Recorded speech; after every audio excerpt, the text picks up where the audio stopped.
Today we're going to be reacting to a video called Shane Gillis versus The View. Link to the original video down in the description below. But if you like the conversations and discussions we do here on my channel, consider subscribing. And if you want to go above and beyond, consider dropping a super thanks, showing your love, as well as buying me a drink.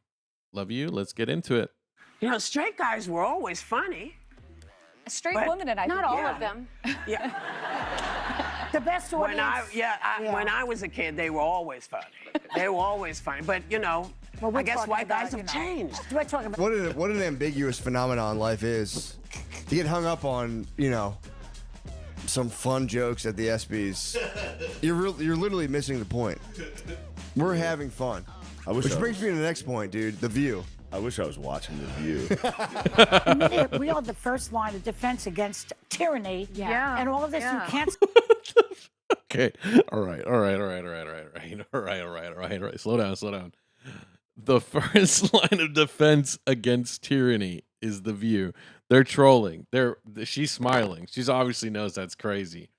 They're farming. Are we going to get into the beef? Because this is kind of crazy. This is just, what? Squelch the comedians. Don't do it. It's a mistake because they will go after you.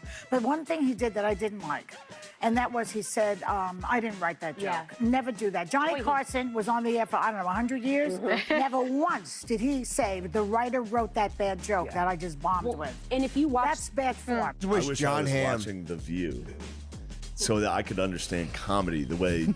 Well, sometimes comedians will say, oh, I didn't write that joke, just to make the joke that he did, and it sucked, but it was funny because it's like a meta thing. I think is it corny when people do it too much? Yes, but I mean, sometimes there is humor to that. Like, that's the joke, is that he says, I didn't write that joke. Joy Behar does. You know, hilarious comedian Joy Behar? What was that one joke she told that everyone likes? Never once, ever. As Shane Gillis' career continues, the more it shares with Norm Macdonald's career. He got fired from SNL only to return years later and host it. He recently hosted the ESPYs like Norm and even slipped in a Norm joke. And now, like Norm, he's officially not liked by the women of The View, which might be the biggest compliment he's received his entire career. That's so crazy, actually. Norm Macdonald's probably by far one of my favorite. Okay, so my top favorite comedians ever is Robin Williams, number one. Number two, Eddie Murphy. I really liked Eddie Murphy a lot. And then I would say Norm Macdonald, top three.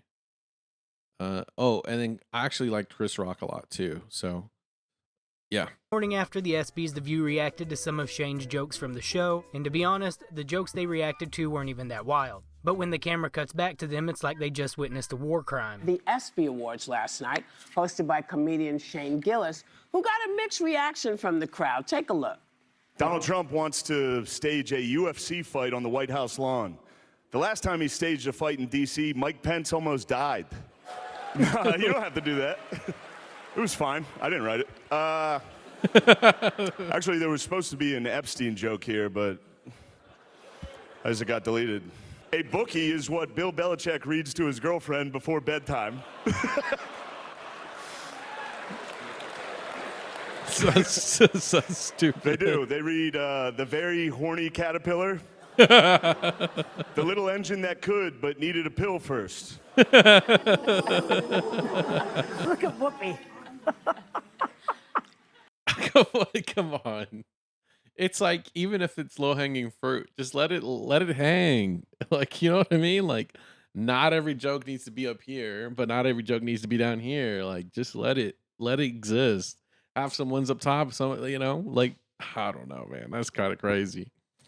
I actually saw the ESPYs speech, so maybe I'm a little biased coming into this, but also I'm just not a fan of The View. I think it's I'm just not the audience for The View. But I'll be open-minded and kind of fair, but I do think, like, they're just farming. They're just rage baiting as much as they can because they know it pays the bills. You know, hosting an award show is a tough game. It really is. Yeah. And so I'll ask you, think he read that room correctly? No. He did? Basically, when you do an awards show, they're there to hear their name called. They are not there to laugh, number one. But you know, stand-up comedy, I don't do it any. I mean, I don't know how much you're doing still, but I put my creativity into my plays now because it's one of the hardest things that you do. I did it for 30 years. It's so hard. It's like a high wire act. And I always say it's like I'm on the stage naked, everybody else has clothes. That's how it feels. Comedian, we are the first line of defense against tyranny. And all of this, you can't squelch the comedians. Don't do it. It's a mistake because they will go after you. But one thing he did that I didn't like, and that was, he said, I didn't write that joke. Never do that. Johnny Carson was on the air for, I don't know, 100 years. Never once did he say, the writer wrote that bad joke that I just bombed with. And if you watch... That's bad form. So yeah, according to Joy Behar, people don't go to award shows to laugh, which is weird because award shows are literally hosted by comedians all the time. Because, like, let's be honest, the average person don't give a frick or a fuck about these awards. We're just here to see funny people because we're not the ones getting the awards. If I was sitting there getting an award, I would be ecstatic.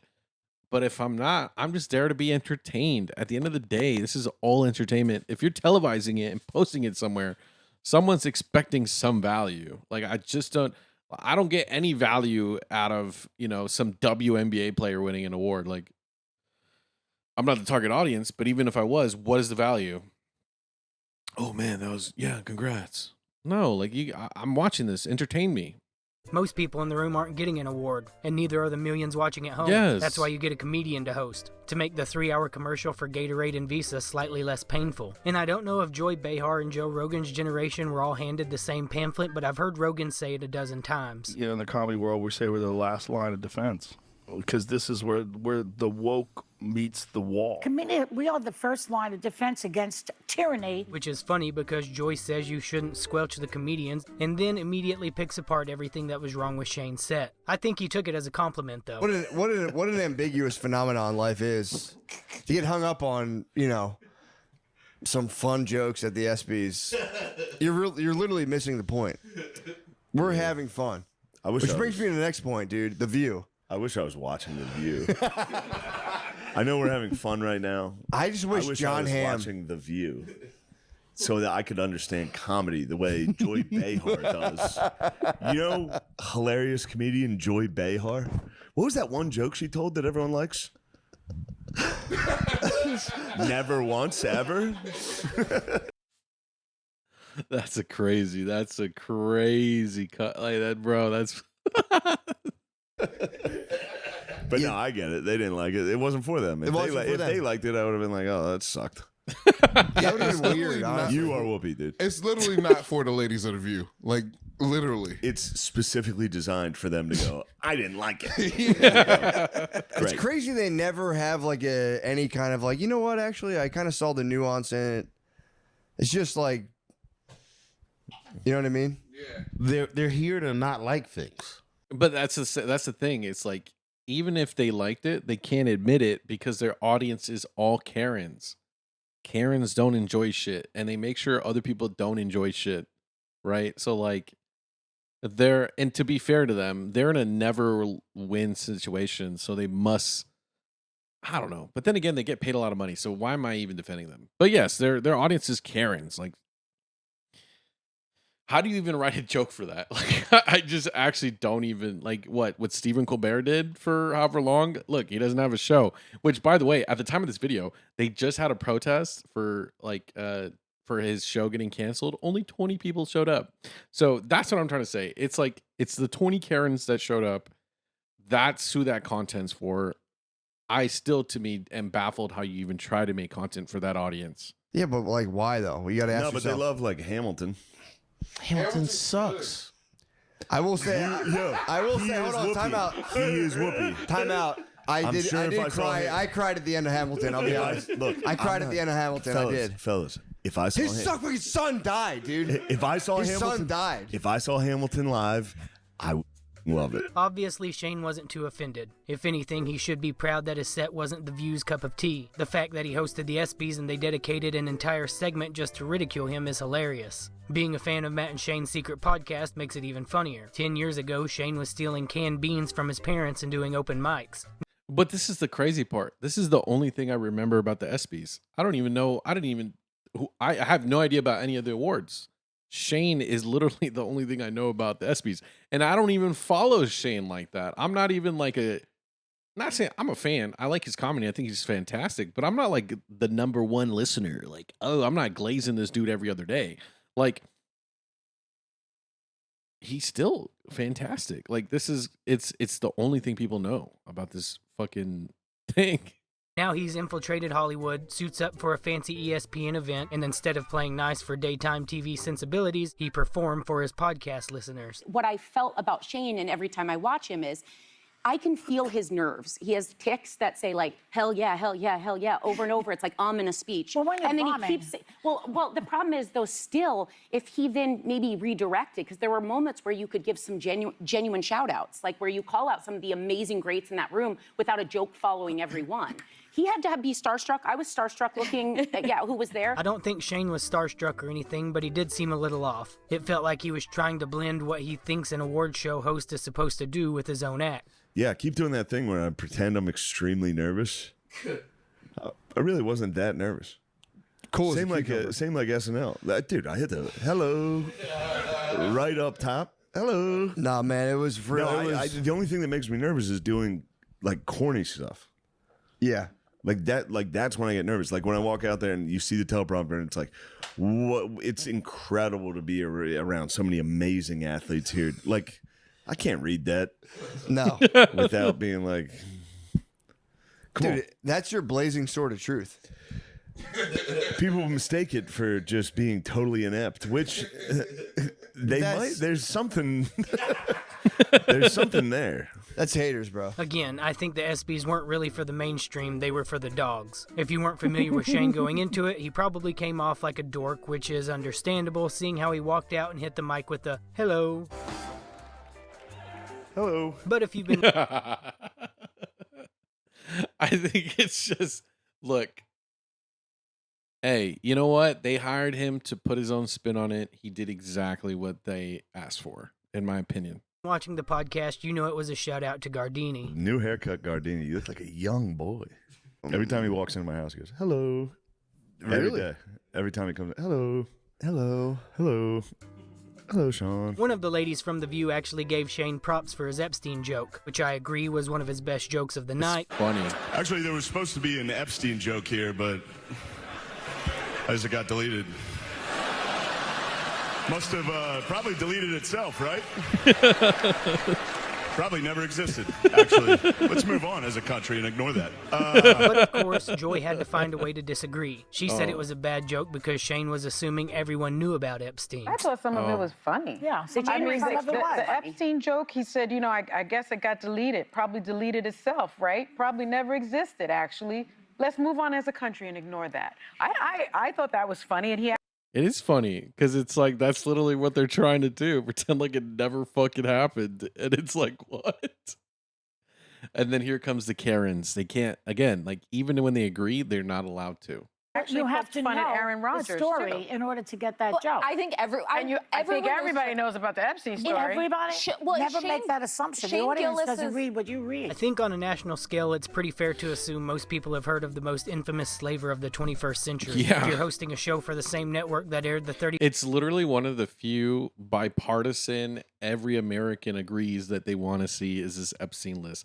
Like, it's not even, like, the funny thing is, like, people that are making it like a Trump issue, majority of Americans don't see it as that. They see it as a government issue. Because when you look at the Epstein files, the Democrats had those files for 4 years and could have released them at any point, but chose not to. Even then, they were running up against Trump and they were trying to beat him. Why didn't they just release those files? He would have lost the election. But then it begs the question, it's almost as if maybe because there's people on that list that are on their party too. Almost as if Donald Trump was a Democrat back then. But that's what I'm starting to say. It's like, it's not even a partisan issue. It's so unanimous that Americans want the answers that to assume that nobody knows is actually stupid because this is an American show. Now, if he was performing the Epstein's, I don't know if the Epstein's have shows in other countries, but like, it's like, imagine doing, if it's in like some random country, then yeah, obviously probably wouldn't make that joke because it wouldn't. The audience doesn't care or know.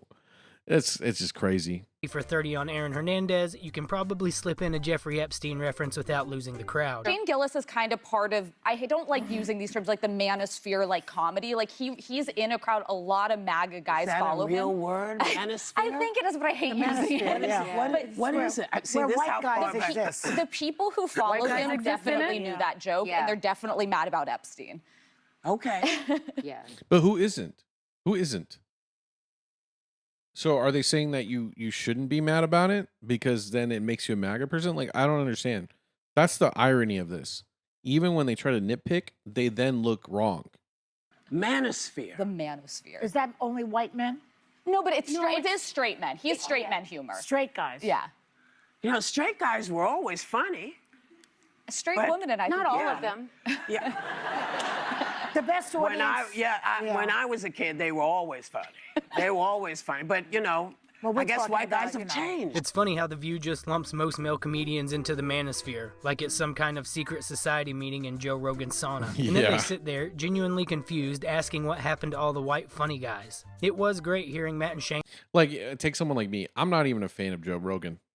I do watch his podcast every once in a while because I think there's like a guest that it's like, oh, I actually want to hear what they have to say.